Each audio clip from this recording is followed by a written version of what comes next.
नमस्कार।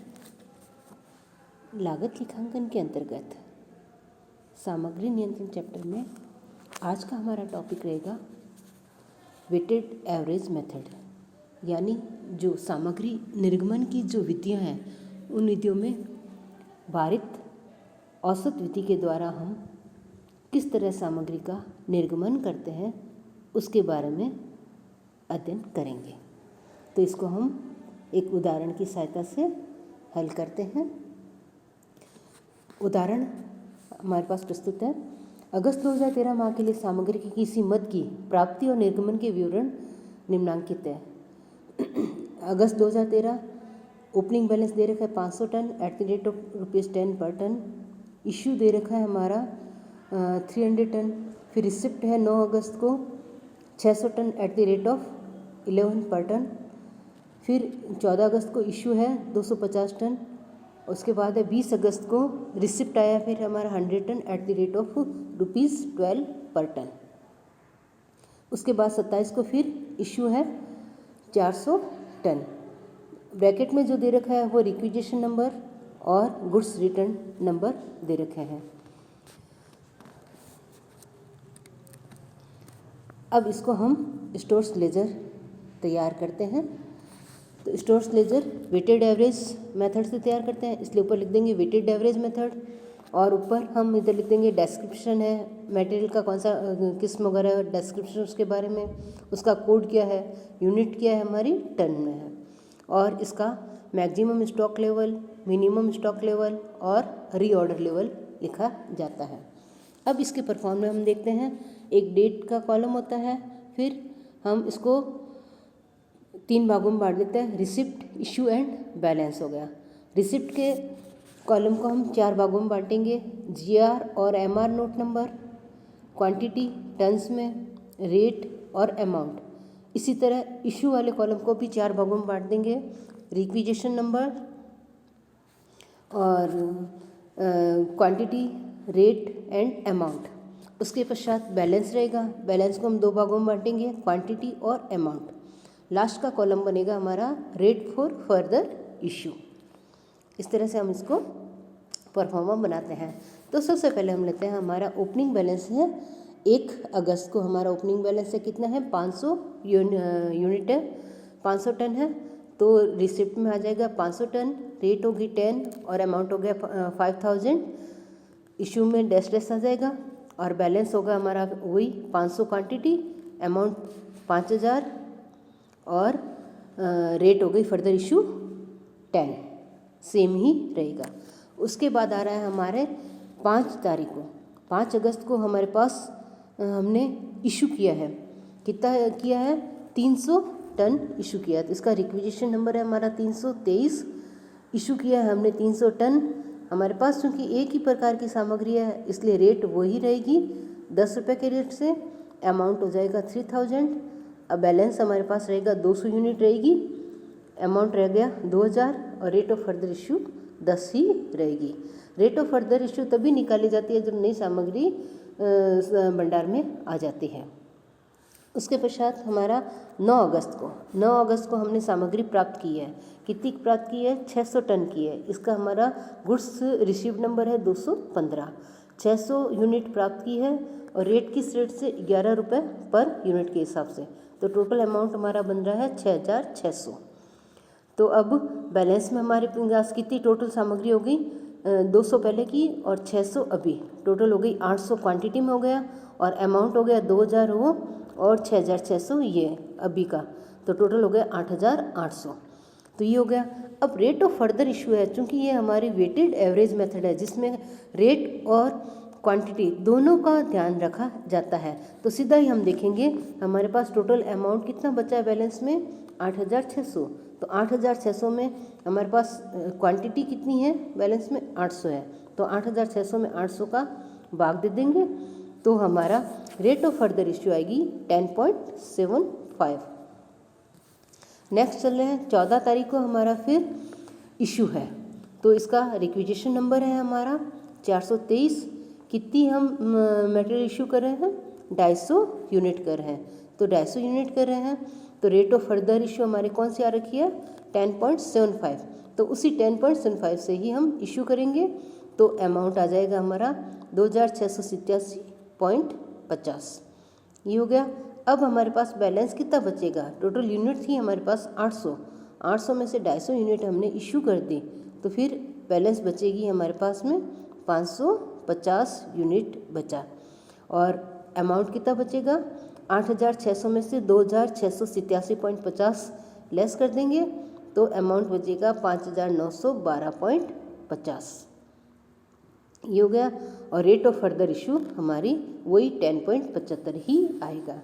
मैंने आपको पहले ही बताया, रेट ऑफ फर्दर इशू तभी चेंज होती है जब नई सामग्री स्टोर में आती है, अन्यथा वो ही चलता रहता है। उसके बाद हमारा आ रहा है 20 अगस्त को। 20 अगस्त को हमने सामग्री प्राप्त की है, इसका GR नंबर है 222 और कितनी क्वांटिटी ली है हमने, 100 यूनिट लिए हैं, रेट 12 रुपये की रेट से, अमाउंट हो गया 1200।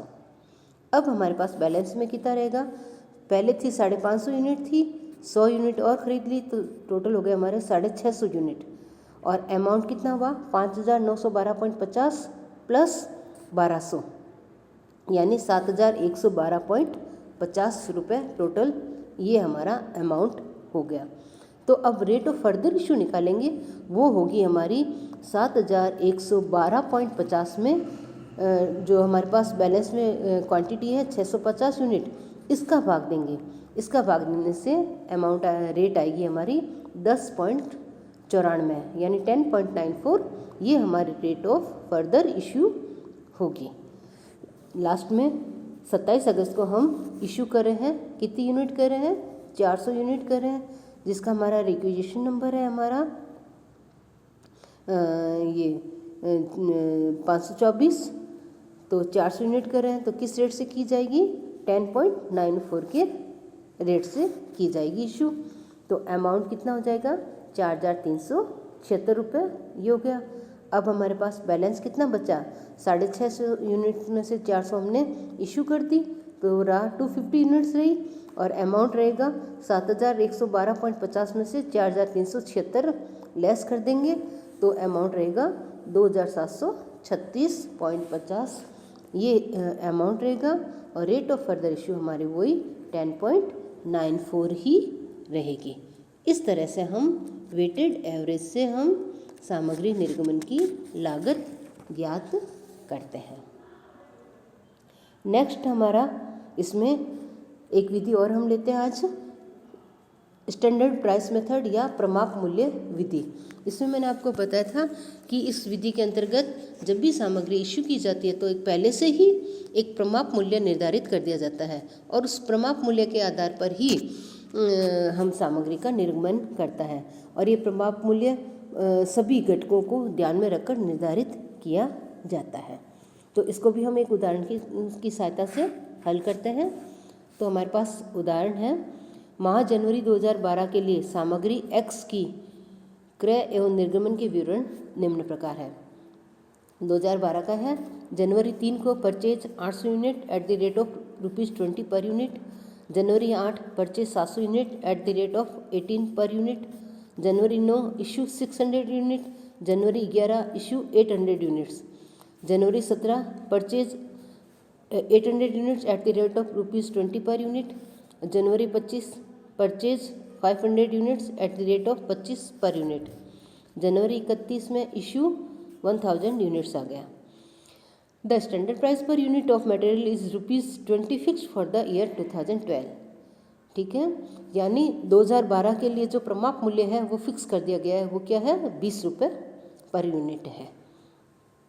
हमें सामग्री खाता तैयार करना है, तो देखते हैं हम सामग्री खाता किस प्रकार तैयार करते हैं।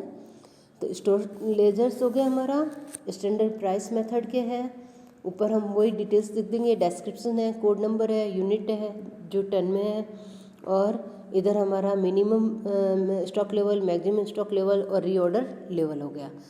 क्योंकि इसमें हमारा स्टैंडर्ड प्राइस रेट फिक्स है, तो ये इसको भी हम ऊपर मेंशन कर देंगे, standard price for issue ₹20 per unit.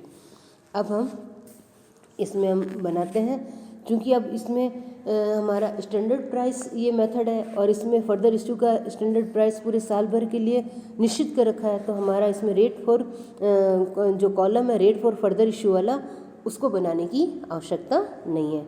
बाकी सारे कॉलम एज इट इज़ आ जाएंगे।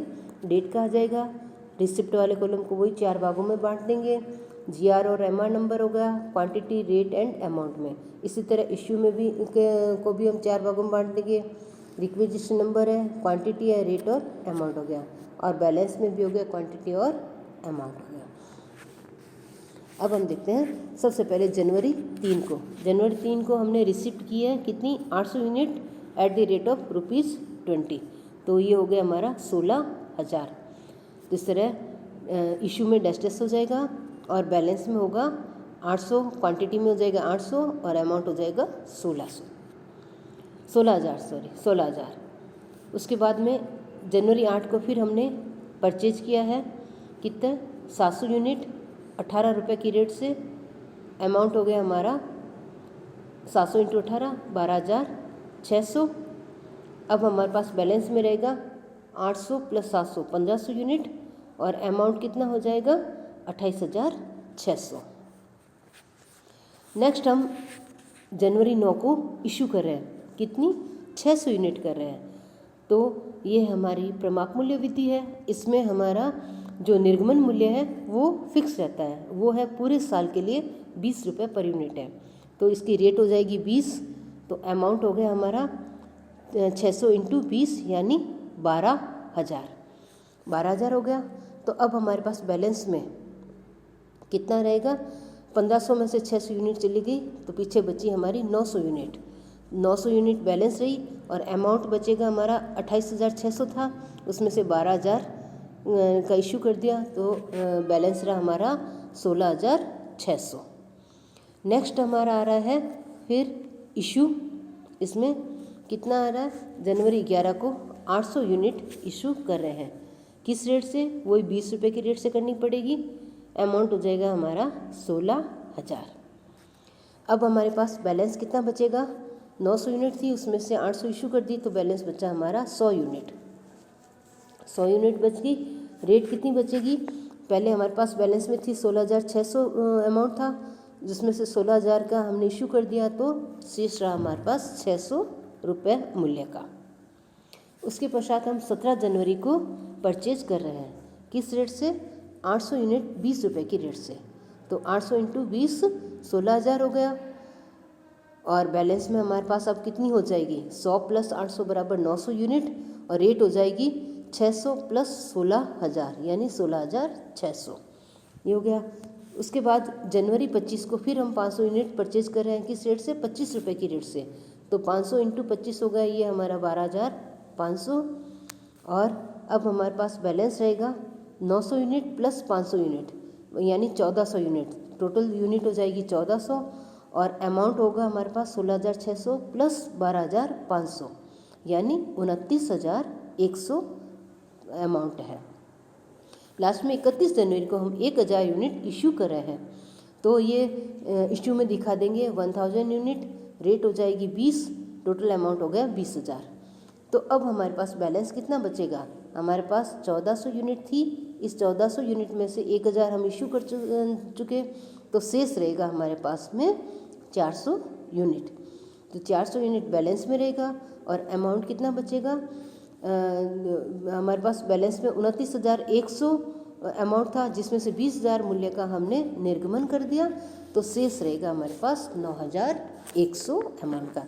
यानी अब हमारे पास 31 जनवरी को 400 यूनिट 9,100 रुपये मूल्य की स्टोर में है। इस तरह से हम प्रमाप मूल्य विधि से हम स्टोर लेजर तैयार करेंगे। Thank you.